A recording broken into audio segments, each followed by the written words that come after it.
that a free speech zone on a state-owned property is ridiculous.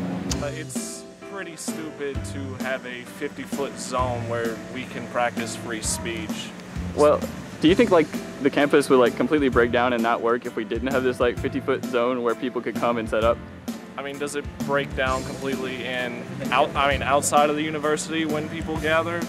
I mean, no, it wouldn't. Like, that's honestly a stupid argument to make. Really, I think that it goes against our constitutional rights of free speech. I think it's just a way to make us more politically correct, not to step on people's toes and offend them. But that's what free speech is. Not everyone is going to agree with someone else.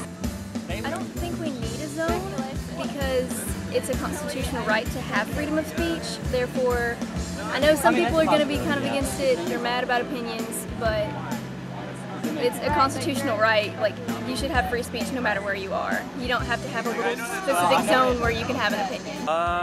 I think there's a bias in who we let be here, because I've only seen one like secular issue being addressed in such an open forum like this, and I've seen like these like crazy like fundamentalist people come here at least like 3 times a semester, which is ridiculous. Yeah. I think that it's really dumb because I think that our country believes that we should have the freedom of speech, and this is a public university.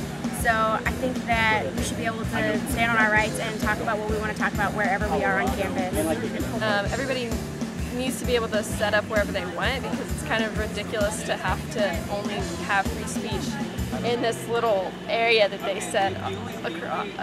I think it's kind of stupid. I mean, this is America. We're supposed to be freedom, and you know, we were built on stuff like that, and we just kind of go against it every year this country progresses. I mean, you see it everywhere. I think it's kind of bogus how they have to stay in just this area, because honestly, anybody could be anywhere saying really what they believe in or anything about anyone's thoughts, because the way that it works, the way that people's minds are with the whole aspect of, obviously I'm not going to shove my opinion down your throat, but if you want to listen, you know, come talk. But I'm not going to be in any like sidewalk or anything saying listen to me or else, you know. Yeah, you're not going to harass people or block people's way. You're just going to... No, it's just like to get people's minds going and people's knowledge is just expanding continuously. That's really all it is with free speech. That's how it should be. It's awesome. It lets people pretty much write down whatever they want anonymously, so their opinion's out there.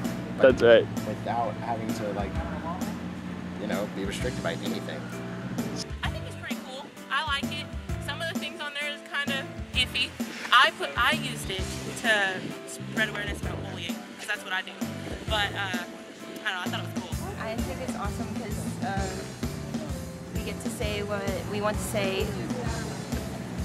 when normally we're afraid to say it. Personally, I think there are about 1 million ways that it could go wrong, and not a single way that anything good comes out of it. I feel like we should not intervene because it's not our battle to be fought. I feel like we act as the world's police, and that's not our role in society. I don't think that we need to go to war anymore because we've already lost enough of our people and lives aren't worth that. We tend to make everything worse, so let's stay out of it. I don't think it's our place to police another country's civil war. I don't think that bombs solve problems, and I don't think we need to entangle ourselves in that situation. I think it's kind of ridiculous because we're funding a fundamentalist rebel group that we've been fighting in other countries, and we did the exact same thing in Afghanistan during the Cold War, and I think that's ridiculous. I feel like it is wonderful that we are protecting the human rights of individuals, but I feel like we're selectively protecting human rights because there are human rights violations all over the world, and you don't see us bombing all over the world every day, but I just feel like violence doesn't stop violence, and there's definitely a diplomatic answer to the problem. The same questions on my mind as anyone else in government right now. Honestly, I'm not for it because I know the U.S. thinks it's like the world's police, but we're not. And the issue with Syria, it's none of our business whatsoever. I'm just speculating because it has nothing to do with us. And it's a personal thing for me because my boyfriend is a Marine, and he would re-enlist if we went to war with Syria. He's already been on 3 deployments. I kind of like him to stay here and safe and not be shot at. Yeah. So I'm extremely against the war in Syria. Sophia. I think hell no. Hell no. Hell no. Oh, you better put that on the board.